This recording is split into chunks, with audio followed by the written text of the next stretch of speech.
Po neuspešni rešitvi vlade Janeza Janše svoje poslanstvo neomajno nadaljuje opozicija. Tokrat so Šarec in druščina vložili zahtevo za parlamentarno preiskavo ministra za družinske prehode južne meje. Se pričujem, ministra za notranje zadeve Aleša Hojsa. Dajmo pogledati, kaj mu očitajo. Med očitki sporno kadrovanje poslušnih kadrov, ki da ne izpolnjujejo strokovnih kriterijev, poskus vplivanja na preiskave povezane z vladajočo SDS in pa strmoglavljanje zaupanja v policijo.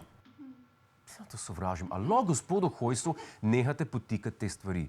To so pač naključja, okej? In ja, če jih povežeš skupaj, deluje sumljivo.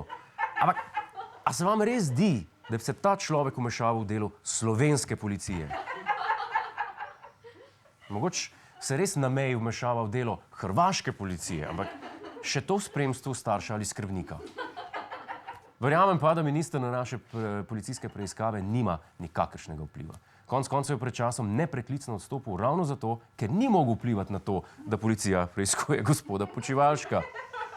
S Hojsovim vplivanjem na policijo je očitno tako kot z njegovim odstopom. Hoče ga speljati, ampak mu nekako ne gre. Sam LMŠ se ne da.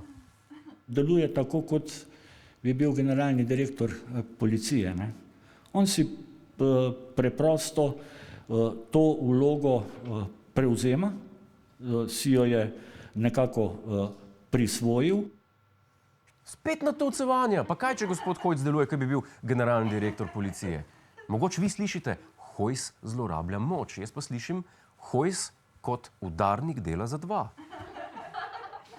Notranji minister si po moje ne zasluži preiskave, pač pa še eno plačo, če že kaj. Halo! Minister Hojs se sicer brani tudi očitkov, da kriminaliste, ki se ukvarjajo s preiskovanjem vlade, premešča na manj pomembna mesta. Hojs pravi, da sam o tem ne odloča, a da podpira.